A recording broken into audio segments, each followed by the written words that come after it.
The expression humans are social creatures gets thrown around a lot as a blanket statement to explain why we, as people, act with such a strong undertone of seeking connections with others. This human trait goes so far that it directly opposes the flow of rational thinking, often to the point that humans are social creatures feels like a severe downplay of how pivotal it really is.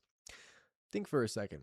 When was the last time you made a decision that didn't relate to social connections in any way?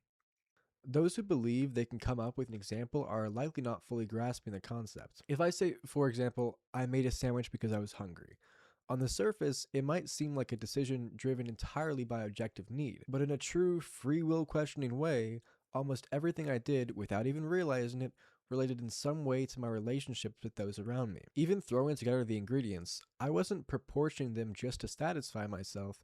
I was wary of leaving too little for my family members.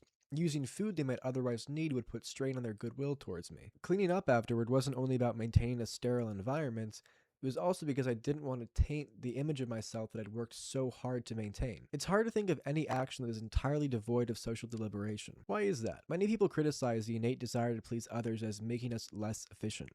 You might hesitate to report a coworker for acting appropriately, even though you know it could hurt your boss's view of the team. The only exceptions tend to come from extreme emotional opposition. So why do we have to go to such lengths to override this part of ourselves? Well, like most traits that become obvious over time, this is a product of evolutionary convenience. Evolution has always fascinated me because wherever I look in the modern world, I see its effects.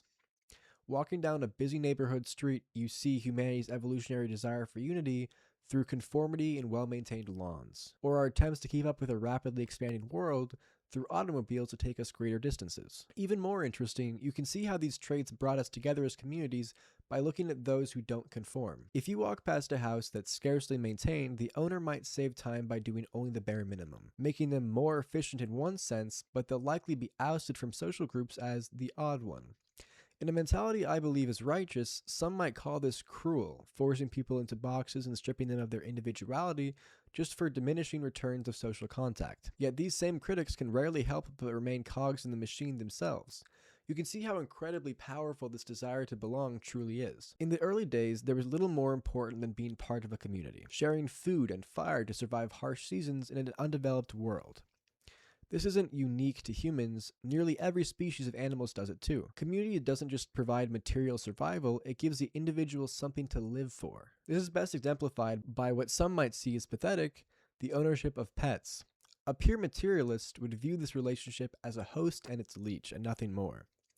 Pets only take. This is food, energy, freedom, yet they provide us with the most important currency, love. To an animal, its owner is the closest thing that it can fathom to God. The average owner gives their pet as much as they can to ensure its contentment. And in return, the animal loves him unconditionally, like no human ever could. Sure, this has also been seen as a human desire to control and rule, but to deny that we need this love for emotional stability would be ridiculous. And for some, the love of animals and people simply isn't enough. One of the many reasons for religion is the desire to give and receive this unconditional love to a greater creator, much like a house cat looks at its overweight, poor, and flawed owner and sees only a benevolent caretaker. This idea of love and social belonging is one of the strongest arguments against strict materialism.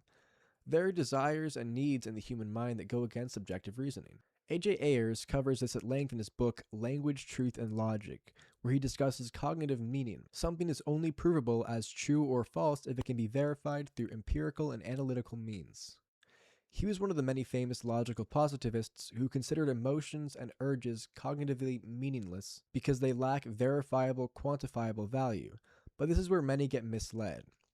Cognitively meaningless doesn't mean entirely meaningless, only that it can't be measured numerically. It's foolish to call the craving for social connection meaningless when it drives nearly every creature. These desires are simply beyond objective discussion. They vary widely from person to person. By acknowledging these unverifiable truths about ourselves, we can learn to accept the illogical as a mere evolutionary imperfection. And in my eyes, perfection can only be achieved through this imperfection. Thank you for listening to yet another one of my ramblings. As always, my coffee link is in the description if you're feeling generous, and I hope you find some way to have a great day in this mental hellscape we call modern Earth. Have a good one.